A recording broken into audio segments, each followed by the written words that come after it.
We want to welcome you to All Things Real Estate, brought to you by the GK Group. Now, here are your hosts, Brad Avergon and Gary Kelly. Hi, everyone. This is Gary Kelly. I am joined by Brad Avergon. I am with Castanetti Realty Group, and Brad is with Fairway Always Independent Mortgage. That's right, Gary. How are you? Good. Real good. Excellent. You know, we're recording this on a rainy day. That's pretty, that doesn't tell anybody when we're recording it, but it seems like we're in that period of everything raining. You put down some fertilizer. I had some grass seed I put down, so it's all good, I think. The lawn's getting a drink. Yeah, Sue's complaining about the rain, and I'm like, oh, it's great for the lawn. Come on. There you go. So, Brad, you're a senior loan officer. I am. Senior means you have gray hair. I was going to say, I don't know if it means refers to my age or my experience, but hopefully both. I wanted to talk today about FHA loans. Sure. Okay, and basically ask the question, are they a good thing? I think FHA loans can be a great thing in the right situation. I think of it as define an FHA loan for those that are not aware. Okay. So FHA is an acronym that stands for the Federal Housing Administration, and what it is it's through HUD, the Housing and Urban Development Department. And what they do. And last check, are those departments still in place? I'll be honest. We're doing a condo approval right now, and I'm anxiously waiting to see how long it takes to get back. When you do a condo approval, we're having an issue with a home purchase up in Maine, and it's a similar kind of thing. The people that we were talking to aren't there to talk to anymore. It's challenging because you really need quick response on these things. And when you just for reference, when you approve a condominium project, an entire project, you actually have to interface with HUD. And so you need those people in the right places. So we're waiting to see. And it's not known for moving quickly. Government typically doesn't move quickly normally. So this is one of those situations you want to hopefully get. And we're not a political show, so we're not going to go down that path. That's right. But anyway, so yes, the people you were working with have been dosed. So. We don't know. So anyway, but we're hoping for the best, as I'm sure you. But anyway, so what FHA does, the Federal Housing Administration does, and Federal Housing Administration, by way of background, since I looked it up, goes back to the Great Depression. Wow. You know what? I would have just been impressed if you didn't say you looked it up. Said, God, your grasp of history, Gary, is amazing. No, I'm not a history guy. They were put together to try to promote home ownership and construction, and you certainly seem like they've done that over the years. You know what? That makes a lot of sense, Gary, when you think about it, because back in those years, you really had to save up a lot of money. There weren't a lot of the programs that are available now, the low down payment programs I'm talking about. And so, one of the features that FHA has that makes it attractive is it allows a 3.5% down payment. So there's a big difference, back then, maybe saving up 20% versus being able to save 3.5% and be able to put a down payment on a home. So I can see where they were really advantageous back then, So it's now. That was then. This is now. And go on about the FHA programs. So what FHA does is they actually, a lot of people think that they lend the money, that they right. It's an FHA loan is they lend the money. No, what they do is they insure the bank that they will be paid the money. They're an insurance company, similar to put an analogy, similar to PMI, private mortgage insurance. So a lot of people, when they get a conventional loan, if they put less than 20% down, they have to get PMI or private mortgage insurances. And what that is an insurance policy that says if this loan fails to perform, does not perform, and has to be foreclosed upon, the top 30, let's say 35% of that mortgage is insured. So in theory, you could sell that property for less. Well, FHA does the same kind of thing, what they do is they ensure basically the performance of that mortgage if need be, and as part of that, they collect fees in order to do that, and they have certain guidelines. So that's what they do, and then the banks generate those loans. Those are then sold just like any mortgage would be on the market as government-backed securities, and that's kind of what they are, Ginnie Maes as they call them. So they have certain qualities or certain aspects to them that make them very attractive that they are going to perform, and that's why they're well received.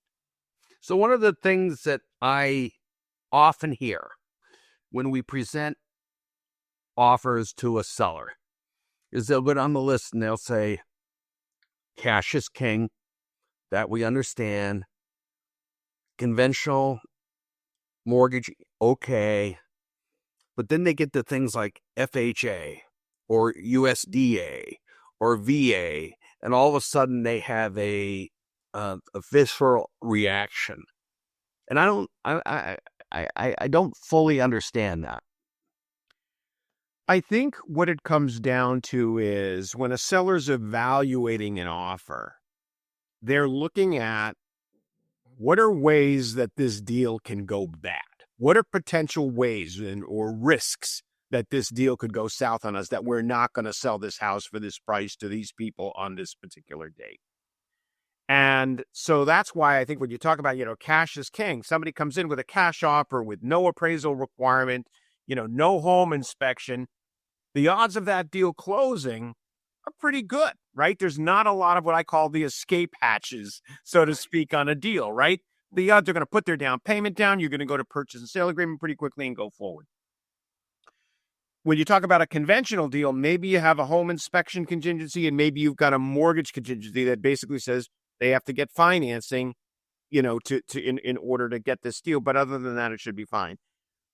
With FHA, there's additional layers that are required by the Federal Housing Administration as to the condition of the property. And so sometimes sellers can be a little nervous about that because, they can be things that maybe a seller's let go and not a big deal to them, but they can be a big deal to FHA. There are homes, as we look in MLS, that basically say will not qualify for FHA loan. And I think we need to talk about some of the things that go into FHA approvals. It's my experience that, generally speaking, FHA is focused on safety issues. So I've had a home that had 2-pane glass windows. The outer pane was broken. Well, FHA was happy as long as we removed that outer pane of glass. So instead of having a 2-pane window, you've now got a single pane window. That was acceptable to FHA. They didn't want someone getting cut when they went in. Another favorite is hand railings. It doesn't have to be a fancy hand railing, but there has to be a railing there. And you see homes that have, I call it the FHA hand railing. It's a 2x4 constructed railing. The way railings are set up, they've got to be grippable. They've got to be continuous. You can do that with a 2x4. And so that's a case of closing low. I had one recently where there was a shed on the property. The shed, it was kind of decrepit if you want to know the truth. But the FHA appraiser came in and said, the shed needs to be repaired or removed. And the seller decided to remove it. That was actually okay with the buyer. The buyer had no designs on it. But once that shed was removed, it exposed that there was, in my words, a basement to the shed. Basement is overstated. There was a hole beneath the shed that, some people might call it a root cellar. I don't think it was a root cellar, but that hole needed to be addressed. And there was a lot of noise around that. Brad, since you were the loan officer on that one, any thoughts? They're very familiar to me, Gary. I don't know why. Yeah. So this is one of those situations where it's very important when you do an FHA loan that there's high level of communication between the listing side and the selling side. And in this case, we had the communication, but there was, I'm not sure that the listing side was familiar with the fact that there was a hole under that shed. Because when you looked at the shed from the outside, it looked like a shed that was dilapidated and needed, could easily could fall over.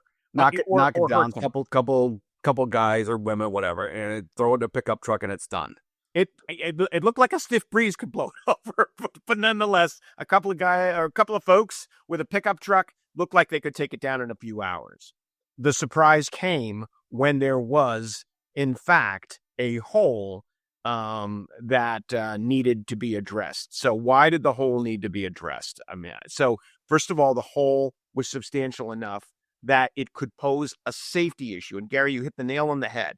Could a child, and FHA really looks at pretty much a lot of the safety things from a child's standpoint. Could a child harm themselves? Could a child be running in that backyard and fall into that hole and hurt themselves? The answer was yes. Therefore, that needs to be remedied prior to closing. That's all. It needed to be fixed. And so, yes, there was a lot of noise about it. I don't think the seller expected it to cost as much once they removed the shed. They thought they were done, but then they had to come back and fix this additional problem. And that's, that happens. Unfortunately, sometimes it's important to have comprehensive understanding.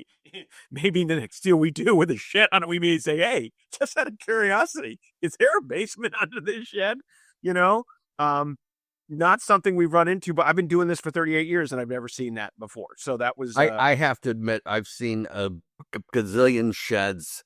I've seen them moved. I've seen them put up on a flatbed tow truck and moved to a different location. All that stuff.